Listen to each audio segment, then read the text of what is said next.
And in 2019, Jimmy led an extraordinary public campaign against, sounds kind of technical, but it was a bill to make it easy to send Hong Kongers to the mainland for court cases. Not something that anybody in Hong Kong wanted. It wasn't just 500,000 people out in the streets. It was 2 million some days. It's like proportionately, it would be as if 90 million people marched on Washington. And I think they just said, we have to destroy it. And Jimmy Lai is public enemy number one. So they came in with a really broad, sweeping, vague national security law. Jimmy was first arrested under that. About 6 weeks later, they let him out on bail, but a couple months later, they put him in jail for good. He will certainly be convicted. It's a minimum 10 years in prison, could be life. These charges consist of basically running a newspaper and speaking out for democracy in Hong Kong. It's a reflection of how far Hong Kong has fallen. When did you first hear the name Jimmy Lai, and what is that story? Yeah, that's a great place to start. I moved to Hong Kong in 1992, and in probably late 92, it might have been 93, a friend of mine, Larry Zuckerman, who was working for, I guess he was working for the International Herald Tribune then, had profiled Jimmy. And I was a journalist, had just moved down from South Korea, was looking for interesting business people in Hong Kong and beyond.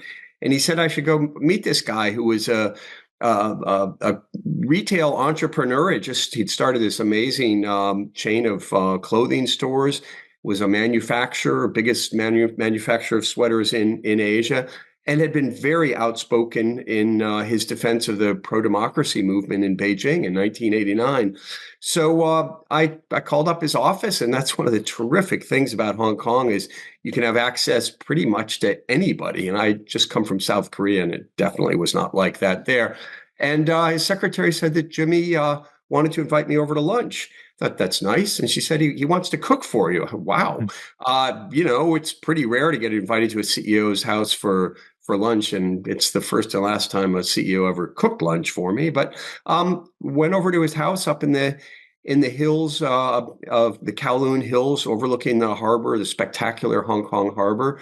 And he cooked lunch for me. And we talked for hours about his vision, in particular, his vision for media.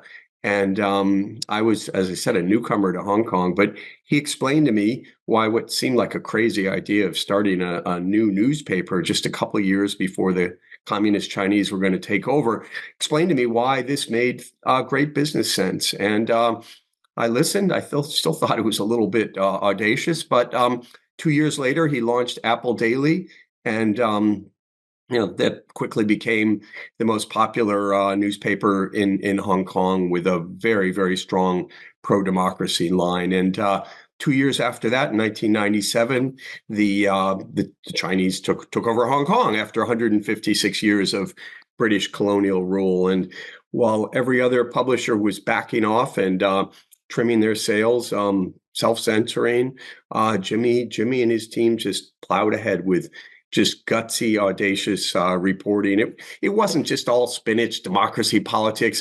It was crazy paparazzi culture. He had scores of photographers going around on motorcycles, beating the police and the fire department to the scenes of accidents, or women giving birth on the street, as happened to a friend of mine's wife. And they were everywhere. They did horse racing. They did stock market stuff. They had Nobel Prize winning economists. You basically could write anything for Apple and Next, unless Jimmy saw it as kind of socialist. He was a radical free market kind of guy. Later on, he definitely did not allow the newspaper to push any kind of pro-independence agenda for Hong Kong, but pretty freewheeling, wild, rock and rolling kind of place. I later joined the board of directors, and I was there when it was shut down by the government. What was he like as a man, and what did he care about? This audacity that you speak of, where does that come from in your judgment? Well, what was he like as a man? I mean, he's a larger than life guy in many ways. I mean, he's a bear of a man. He was 6'1", loud, booming voice, never afraid to express his opinions. At the same time, a very shy man who Was happier spending time at home with a few friends. He was always inviting people over to his house, but at 9 o'clock or 9:30 at the latest, it was like, okay, goodbye, see you later, thanks. And he'd, go off and read and sleep.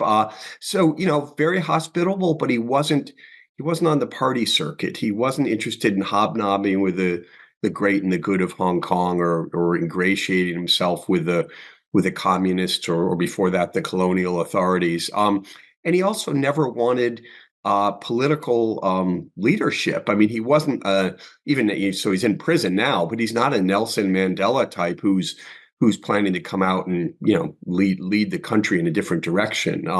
He's kind of a contradictory thing, because, as I said, quite shy, and yet at the same time in public could appear almost bombastic. He's easily given to tears. One of the first times I saw him cry was back in June 1997, when he was on stage with the founder of USA Today, Al Newharth, and talked about his fears for Hong Kong and how he thought he'd go to jail. And he broke down in tears. He was right. He got 20 plus years, but before he went to jail. But yeah, very emotional guy. His wife has said that he's got kind of the soul of a Russian poet or a Russian artist. And for anybody who's read Dostoevsky, the brothers Karamazov, he's right out of those pages. And he's got this fiery, passionate temperament, and yet he has a deep spiritual, contemplative side, which for better or worse, he's been able to develop in prison. He converted to Catholicism in 1997, immediately after the handover, and he's a devout Catholic.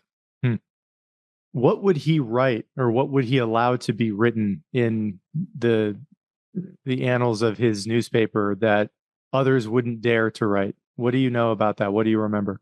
Well, first, I mean, just the investigative team. I mean, a year after the Tiananmen killings in June 1989, Next Magazine started, and they immediately assembled the best investigative team that Hong Kong had ever seen. They hired good investigative reporters from particular TV stations, some other people, and they just went after people on everything, money and corruption, of course, but they'd take pictures of I'm thinking of a prominent textile guy in particular, and from a very prominent political family, and they followed him to the airport. They snapped pictures of him picking up his air hostess mistress, followed him to the hotel, followed them in, watched him, had the timer going, watched the guy coming out 30 or 45 minutes later. I mean, they would do, this is really pretty salacious stuff. I mean, going after the ruling powers, and they had never in Hong Kong history had they had that. It was a very cozy relationship between business, government, and the press. And of course, they always pushed for a pro-democracy agenda. So in late 2002, there was talk of a national security law coming in, and Hong Kong people were not surprisingly opposed to that, but most of them figured they couldn't do much about it. The communists were in charge. This is the kind of thing that happens. And if I remember correctly, it was October 2002, when a draft of this bill, or maybe a concept paper, a consultation paper, came out, and there were, I don't know, a dozen or 20 people from the opposition that gathered around and had a symbolic protest and burned a copy of this consultation paper. So you think of that, a dozen or 20 people. On July 1st, the following year, so 8 months later, there were 500,000 people out in the streets protesting against that bill. So absent Jimmy Lai and Apple Daily and Next Magazine and at the peak, 2,000 journalists who were working for the Hong Kong operations, journalists and other people, that would not have happened. Maybe you would have gotten, 5,000, yes, 50,000, maybe 500,000. No way. The only time there'd been anything like it in Hong Kong history was in support of the 1989 Tiananmen protesters. So this was something completely new. It was a domestic issue, and it was happening under Communist Party rule, under Beijing's rule. And I think Jimmy and I think the Chinese looked, and they're like, wow, you've got a guy, the Chinese deliberately neutered and fractured the opposition, even though they would win the majority of votes in every election. The way things were were rigged in this very convoluted way. They could never actually take political power. So all of a sudden, and they're very fractured. And all of a sudden, you have this guy, Jimmy Lai, who's coming out of this retail background. He's got this really bold, colorful newspaper, the first one to introduce color printing, incredible graphics, incredible photos. And you've got this guy, and he's getting 500,000 people out in the streets in a city of 7.5 million. And by the way, they weren't coming over from mainland China. This was all Hong Kongers, close to 10% of the population. So, and it went on from there. But I think that was one of the key moments when Jimmy and his, the guys on the other side, the guys up in Beijing said, wow, we've got somebody of a sort that we've never dealt with in the last 70, well, by now it's 75 years of communist Chinese rule. Fascinating. The energy that this man had to have that level of dedication to a pro-democracy society, where does the anti-communism come from? How do you make sense of why such a larger than life character, but a shy man, as you mentioned, was able to commit himself to being the thorn in the side of one of the world's great superpowers? How do you make sense of that?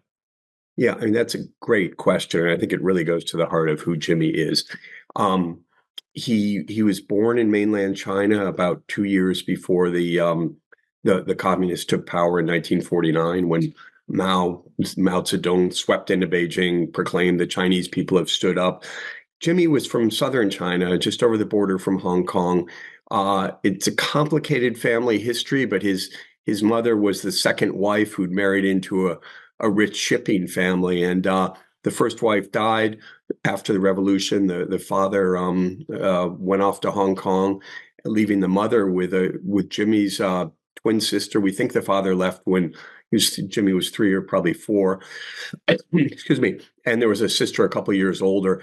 And it was so the family is just shattered by the revolution. And his older half siblings had gone to nice private schools in Guangzhou. The grandfather was reputed to have the first Rolls Royce in the province, in Guangdong province, as I said, just across the border from Hong Kong. And but Jimmy grew up in, I mean, to say poverty kind of understates it. His mother was in and out of what Jimmy calls labor camps. I would caution people, they weren't like, the kind of Xinjiang camp. She wasn't sent far away. She seemed to be able to come home on weekends, but it was some kind of punitive camp. Even though she'd been a peasant, because she'd married into this rich family, she was guilty. She was a class enemy.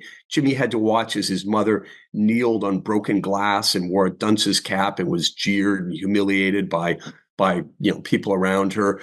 And the family's house was split up. It had been a nice house, but all of a sudden other people moved in.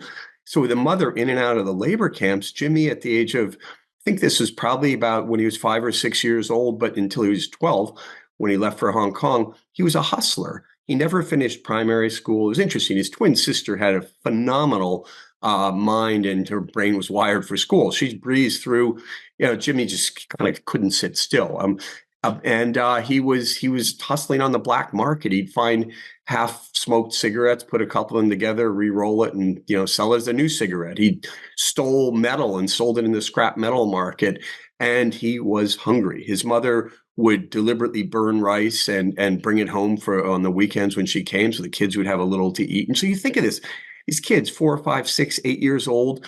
The older sister, in fact, was a little bit developmentally challenged. So it was really Jimmy and his twin sister, CY, who were carrying the burden for this thing. And he was a troublemaker. And that's the title of my book. It, in fact, comes from Jimmy's description of himself. But he was well known to the cops, although they kind of liked him. He was this impish little urchin, I guess. But he was a porter at the Guangzhou railway station, and he met a guy from Hong Kong. The guy gave him a tip for carrying his luggage, and then kind of as an afterthought, gave him a half-eaten bar of chocolate. And Jimmy kind of turned away. He was a little embarrassed to eat in front of the guy, and he took a bite of this, and he was like, "Oh, wow, what is this? It's chocolate.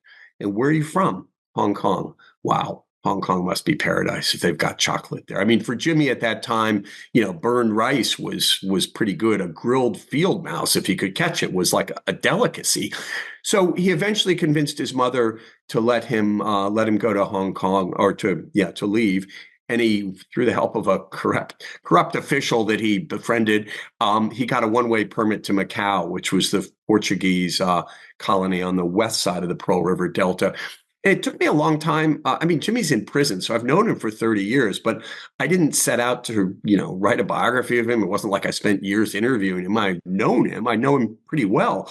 But, it took me a while. I never talked to him about these. He didn't talk much about these early days, but he's written about it in a series of weekly columns over the years. And it took me a while to, like, why would a mother let like a 12-year-old boy leave, especially in these kinds of circumstances? He's got to smuggle himself into Hong Kong. It's a dangerous sea crossing. If the British Navy doesn't intercept you, pirates could, the boat could, sink. I mean, it's really desperate. And then I realized, well, it was a time, they called it the Great Leap Forward, spectacularly misnamed political campaign, because it was actually a time of the greatest man-made famine we've ever seen in the history of the world. Something like 45 million people died. And I think Jimmy's mother must have just been terrified that her only son was going to die. And so she gave him permission to go. And in fact, his older sister went a few years later. She actually swam across a short stretch. And Jimmy got to Macau and got himself on a smuggling boat and made the journey to Hong Kong. And he had the name of his mother's sister and address, went there. And this is a time when half of Hong Kong's population were people like Jimmy. I mean, there were shanty towns. People were sleeping on the streets. The aunt and uncle's hut was so tiny that there wasn't even room for Jimmy to sleep on the floor.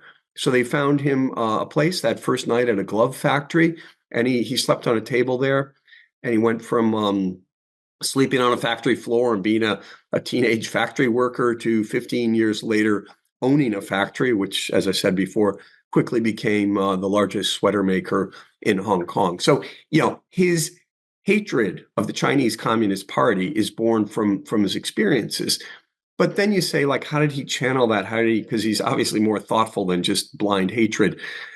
Excuse me. And during his time in the garment trade, he spent a lot of time in New York. It was pretty much his second home. And one night at a dinner, his host, having listened to Jimmy fulminate against the Chinese communists, reached over his bookshelf and said, "Here, read this. It'll help you understand the bigger structure of what you're seeing." And it was Hayek's Road to Serfdom, which is, it basically says when the state plans the economy, it ends up basically planning and controlling people's lives. And Jimmy became a devoted reader of Hayek, Popper, a very good friend of Milton Friedman, the free market Nobel Prize winning economist. Sorry about that. So that gave a broader theoretical framework to this kind of visceral hatred that he had for the communists, for wrecking what had been a kind of idyllic family existence for before they took power. Fascinating. Thank you for sharing that.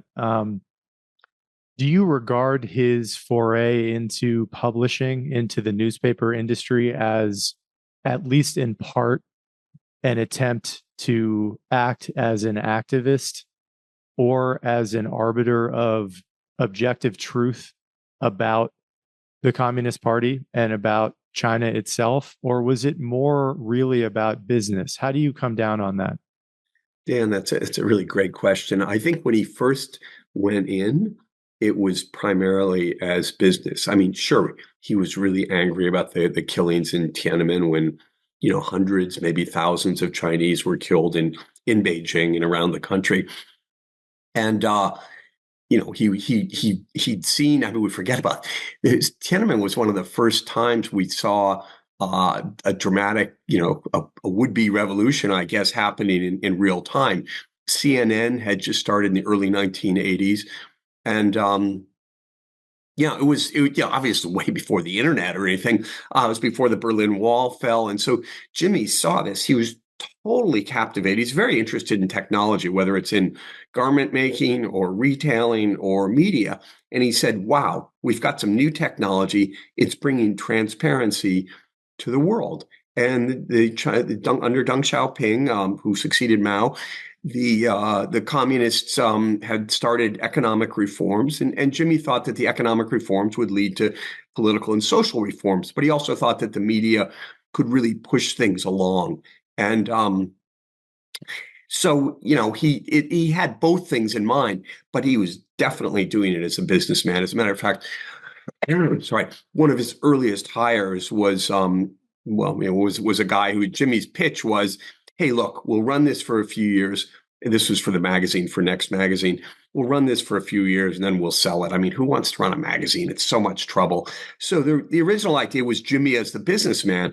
And then I think, once he got into media, he was like, not bad. So when I met him in 1993, he was already well into planning, although he claimed that he was retired. He was really spending his time thinking about how to launch a newspaper, which is a whole different order of magnitude than running a weekly magazine. So, it developed organically, and he was a businessman till the end, till the media business ended. He, always had, big ambitions. We had 4,000 people in Taiwan and in Hong Kong at our peak. And I think other than the political roadblocks he ran up against in Hong Kong as well as in Taiwan, he would be thriving today. I mean, within 15 years of founding Next, by 2005, he built the most important independent Chinese language media in the world. And I mean, that's really something from a standing start from a guy who's never been in media. So that answers your question. Do you think that he regarded this obvious growing popularity of his newspaper and its messages? It's, as I understand it, it was the pro-democracy bent and exposing aspects of the government that didn't particularly make it look very good to the public, that he always regarded Hong Kong as, like a Russian poet or a Russian in general, eventually a tragic story? Or was he a man that believed that, as you said, technology, the truth, transparency could eventually overcome these forces that he seemingly dedicated his life to fight against? That's a really great question. Nobody's asked me that before. Let me try. I probably both at the same time. I mean, he was, on the one hand, he's crying on the stage in 1997, thinking he's going to go to jail. And on the other hand, he kept thinking for many years after that more trade, more economic development, more economic liberalization would eventually bring change to China and would mean consigning the Chinese Communist Party to the dustbin of history. I mean, that's really how he thought. Interestingly, in 2000, when the first democratic transition took place in Taiwan and the opposition won the presidency for the first time, the night that Chen Shui-bian was elected, who was the opposition leader, Jimmy said to his wife, "We're moving to Taiwan." And he moved to Taiwan. He brought his family there. Sorry about that. I started first Next Magazine and then Apple Daily, just as he had done in Hong Kong. And when you read the annual reports, this is a publicly traded company by this point. It's very interesting. Jimmy is really clear that Taiwan is going to be his springboard into the mainland. They speak the same languages on the mainland, unlike the Cantonese in Hong Kong. There are just a lot of cross-border or cross-strait links. And for several years, Jimmy was just writing about how the closer links were going to lead to political change in China, and that Apple, again, this was going to be the springboard into the mainland. So I think he had both views at once. Usually when we would talk over dinner, he was predicting the fairly imminent collapse of the Chinese Communist Party. Obviously, he was a little premature about that. Yeah. I'd love to bring the conversation up to closer to the present moment and go into whatever phase of the last few years you think really matter about what has brought us to his circumstances today. And you can take that however you would like, but in to a general lay audience that's just getting familiar with his story, how do you describe, how do you explain his eventual um, uh, conviction, his eventual move into prison, him being persecuted? I know there's a lot there, but maybe if we could focus on in your mind, the most important moments from the last number of years that has led this man to be a man, I know you write in your book, who has homes all over the world, who could have escaped Hong Kong really whenever he wanted and was well aware of the fact that he was in danger. How he is now in jail, I think maybe even solitary confinement. What is that story? Yeah.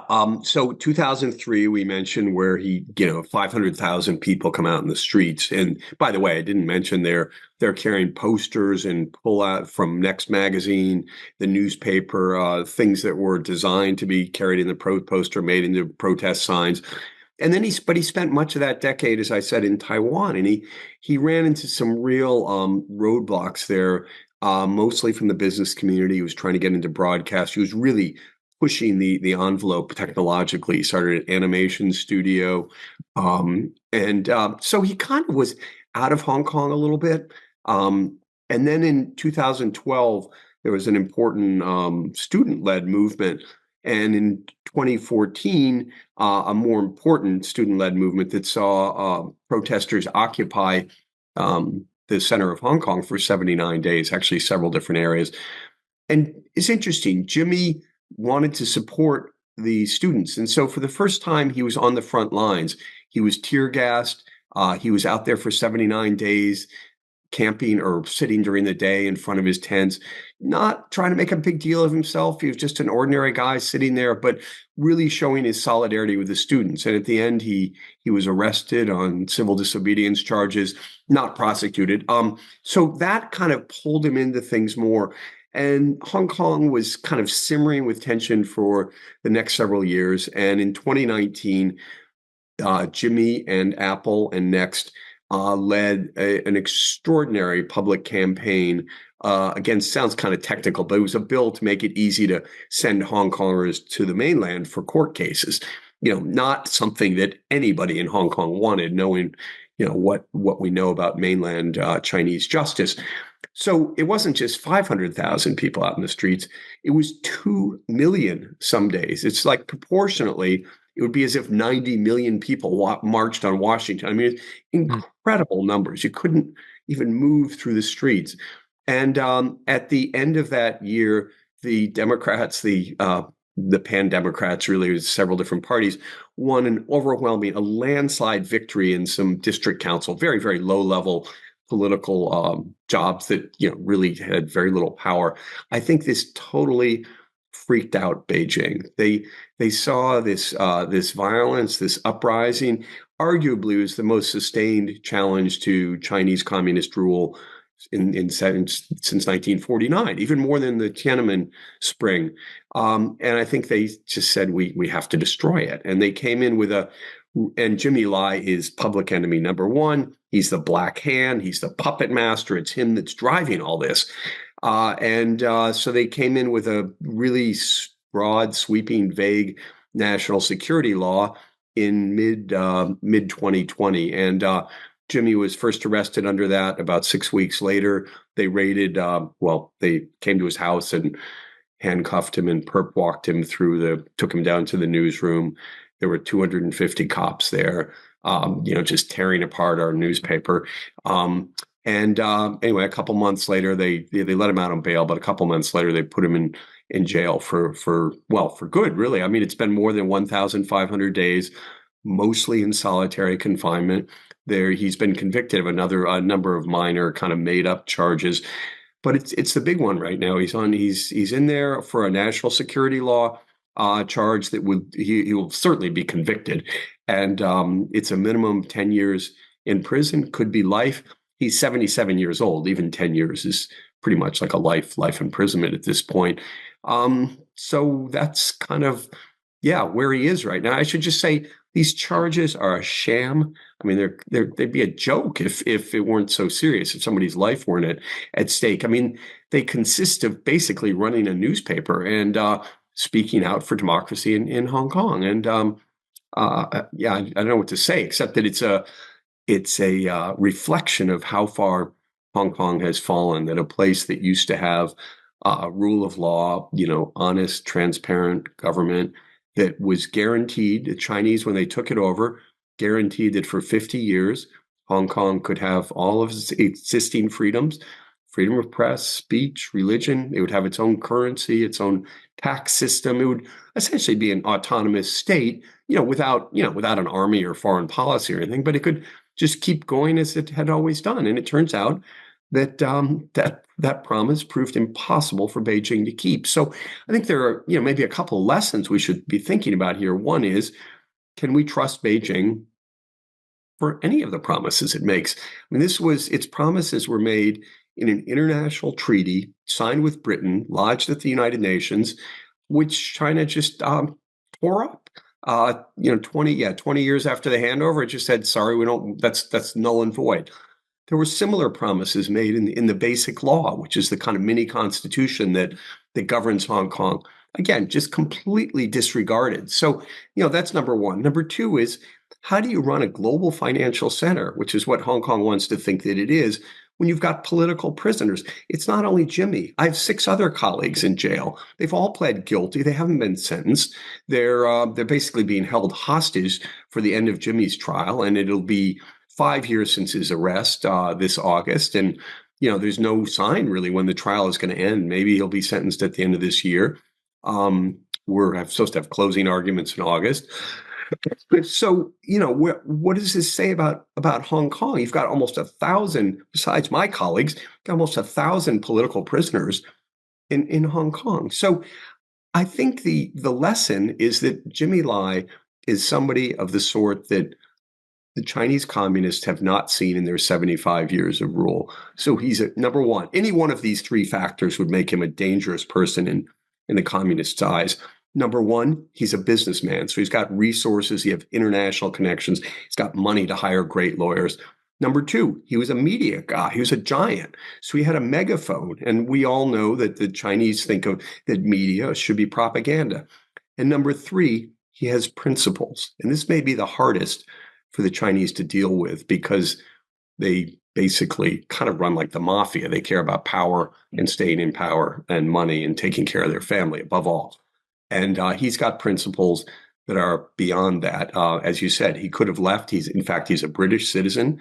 He hasn't had Chinese citizenship since he left in 1961. And he could have left, but he decided to stay because he believes in Hong Kong, and he wanted to shine a spotlight on what's happening in a place that was where we were. I lived there 28 years. We were promised rule of law. We were promised freedom, and those promises are being shattered. So the combination of a guy with wealth, a guy with a media megaphone, and somebody with principles who, of course, wants to be out of prison, but is willing to die in prison if he has to, I think makes this a real conundrum for the Chinese. And I don't think they quite know where to go from here. I'd love to focus a little bit on that last point of the principles, because you just said it. I was going to say it in my follow-up, which is that it seems like he has already reconciled himself to the fact that he may die for this, and that this is worthy of his commitment in that way. And that is incredibly rare in this world, especially among people of the level of status and wealth that can get out of situations like that with their own power. When you think about the principles that Jimmy Lai holds specific to this issue, to resistance, what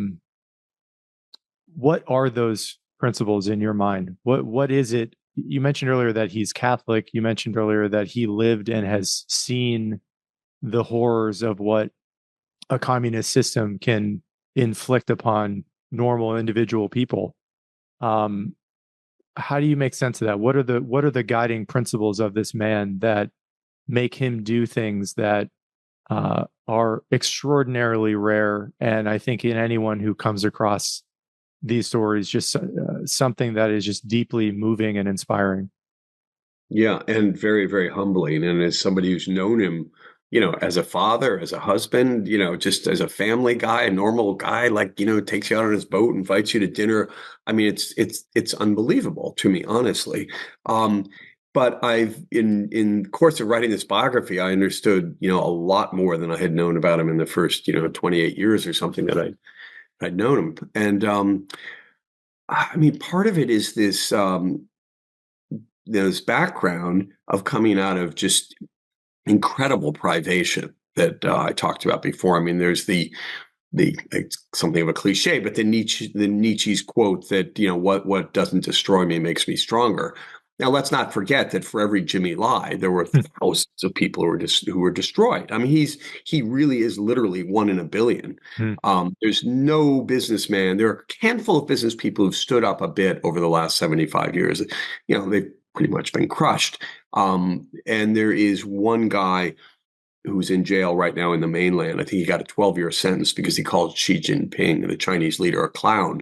So, there are one or two people, but not many people. And obviously, there's some very, very brave dissidents and human rights defenders in China, but they didn't quite have the choices. I mean, Jimmy, as you said, he saw this coming for 20 years, more than 20 years, and he stayed.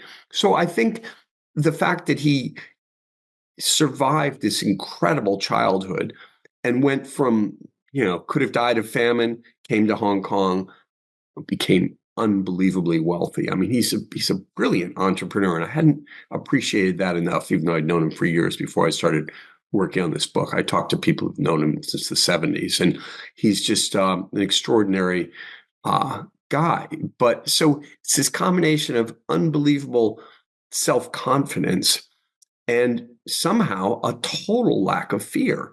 I've worked with a lot of business people. I ran a group called the Asia Business Council in Hong Kong for many years. Fantastic people, very successful, creme de la creme of Asian business.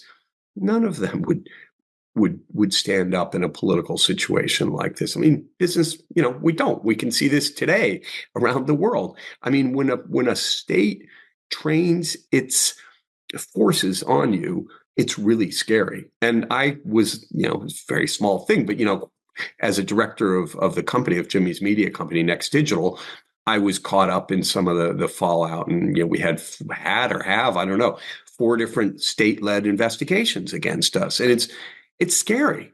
I'm not in Hong Kong anymore. Jimmy is, right? So somehow this idea of this incredible self-confidence, self-reliance, belief in himself, coupled with this unshakable belief in what's right. And he had this even before he converted to Catholicism, and in 1997. So I first met him in 93. I mean, he's pretty much the same Jimmy that I know, until he went into jail. In 1994, he wrote a really savage attack on the then premier of China, Li Peng, known as the Butcher of Beijing. And when the Chinese shut down his retail stores, he went off the board and sold his shares in the company. Like, what other businessman would sell shares in a really money spinning company to focus on this little fledgling media company? So this belief in what's right. And so it's been deepened by his Catholicism, but it was always there. So this unshakable faith in himself, this deep belief in what's right, with now, I think underpinned and strengthened by his Catholic faith, it gives him a force that's almost superhuman. I mean, he's a man, he's a person, but it's a really unique combination. Yeah, very, very powerful. I should just say that he's not your typical human rights activist. He talks in a language of often Western values, sometimes universal values. Actually, the judges do not like this because they say there aren't universal values. We've got Chinese values and you've got your Western values. He talks about rule of law all the time. And he talks about the desire and the need to defend Hong Kong's freedoms. He says, quite rightly, this is a place that gave me everything. I mean, it gave him food when he was hungry. It gave him the ability to work, to start his own business. to have a political platform, eventually to find, the love of his life, his wife, Teresa, and his Catholic faith. And so it's a pretty formidable combination. Hmm. It seems like he clearly has the life experience of living in those two systems and is able to compare them quite clearly. I wonder if for people that come across this in our country or in the West in general or other countries in the world, it is not particularly fashionable anymore to speak about good and bad in that clear of a delineation, in those clear of terms. And I wonder, in your research for the book and writing the book, what you think a reasonable Westerner can or should take away from his example in terms of clarifying the opposition in terms of, I don't know if you think this way, in terms of the U.S. or the West versus China, or the Western countries versus totalitarianism. I'd just like to put that to you, of what you think are reasonable lessons from his example that we would be well positioned, and it would behoove us to take in and take seriously because of his life, because of what he has stood for. Yeah, interesting question. I think don't be naive and study Chinese history, and especially look at the history of the Chinese Communist Party, and don't go in blindly. I mean, there's so much temptation to get psyched out by the so-called 5,000 years of Chinese history, and this culture that supposedly values, face and certain ways of doing things.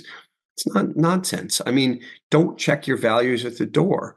If you're a company, of course, now they've finally belatedly gotten the message, like because of perhaps of Volkswagen's, unfortunate lesson in Xinjiang. You don't go into a place where there's slave labor and prisons, the largest roundup of civilians since the Nazi period. You don't go in there and build your factory more or less next door. I mean, I know it's tough for business people, but they need to be clear-eyed. And so whether it's business or diplomats, there were a lot of well-meaning people in the Biden administration, but I mean, I think on the whole, they were just, they're too soft, too easy on China.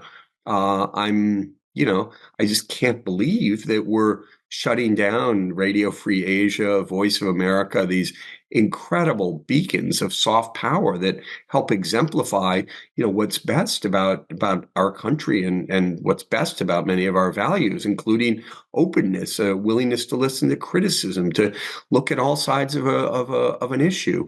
But I would also say that, just more broadly, and not just dealing with Beijing, one person can really make a difference. I mean, that's really the lesson from Jimmy. And it's also a lesson, sadly, from Hong Kong, where we have a handful of judges. They're from a secret panel of national security law judges who are willing to do the government's bidding. And they're destroying the rule of law there. And it's pretty easy with a small number of people and a defiance of past norms to wreck a system, to wreck a free system. These are very, very fragile, and they depend on accepted norms and not busting those norms, and essentially trashing the checks and balances that exist to prevent people who want power from wrecking other people's lives. And again, I was on the other end of it in the smallest way in Hong Kong. It's really scary when the state comes after you. You don't want to allow the state to just easily come after you. And I was never, I don't think, in any danger of jail. But even the hassle and expense and just psychic strain of having to, prepare, deal with investigators and hire lawyers and things is really tough. A couple more things I want to go over before we close this down. When you look at Jimmy's situation and you look at Hong Kong in general, what is your prediction about how this unfurls over the next 5-10 years? Are you resigned to the fact that Jimmy is going to die in prison, and that Hong Kong is essentially a lost cause for democracy and the freedoms that I assume you hold dear and cherish, that they're slowly or quickly losing? What is your best guess as to where this is all heading? Okay, I have a PhD in history, and that allows me to say I do not predict the future. Yeah. So, but and but I am, I think many of us who work on Hong Kong human rights are convinced. I would say we've become increasingly optimistic in the last 6 months or so that Jimmy will be released from prison in time. Well, I hope in time to enjoy life with his family outside of Hong Kong. So I certainly don't think Jimmy is a lost cause. I think as far as Hong Kong goes, it's an interesting dilemma that the Chinese Communist Party faces. And by the way, I'm assuming, I mean, look, anything can happen with China. I don't want to say it's unstable, but they have lasted longer than any other communist state. And I often get the sense that the leadership is kind of riding a tiger, right? And they keep trying to crack down more and more. And yet there are still people who, have different ideas. You take during COVID, people got so fed up with basically being treated like prisoners that a few hundred of them just holding up blank pieces of paper prompted the government overnight to completely change its COVID strategy. So strange things can happen in China, but let's assume that we have the status quo for another 5 or 10 years. I would hope that Chinese authorities realize that particularly with their economy doing so badly, more or less flatlining despite this talk of 5% growth, that they would understand that Hong Kong plays an important role as a global financial center. And again, global financial centers do not have 1,000 political prisoners. Actually, they usually really don't have any. And I would hope that they would ease off, that they'd see that there's an off-ramp. There are sanctions on Hong Kong officials. There are likely to be more sanctions on Hong Kong officials, particularly judges and prosecutors, which foreign governments, including the U.S., don't like to do because we don't like to interfere with other countries' legal systems. But we can now see this is a corrupt legal system. And so I think they've got a choice. There's going to be, life is going to become more and more difficult for the Quislings that are, wrecking Hong Kong, or there's a path of easing, whether it's sanctions being eased or some of the other measures that have been taken against Hong Kong, travel advisory, business warning being eased. I think that's up to Beijing to decide. I actually think that the Hong Kong leadership got themselves and Beijing in a bit of a pickle. I think they were told to kind of take care of the situation, take care of Jimmy, and instead they have a trial that's, as I say, it's coming up to 5 years, 5 years since his initial arrest. They can't bring the trial to an end. The thing is a joke. There's lots of smoke, absolutely no fire in terms of having done anything other than speaking out for democracy, using his constitutionally guaranteed rights of free speech and freedom of media. So I think that Beijing could step in and, we've got let's see, I guess it won't be until about another 2 years, we've got a new chief executive, a new mayor will be coming in Hong Kong. Sorry, they could choose the same hardline guy who's just running the place into the ground, who's a ex-cop who's never had any political experience.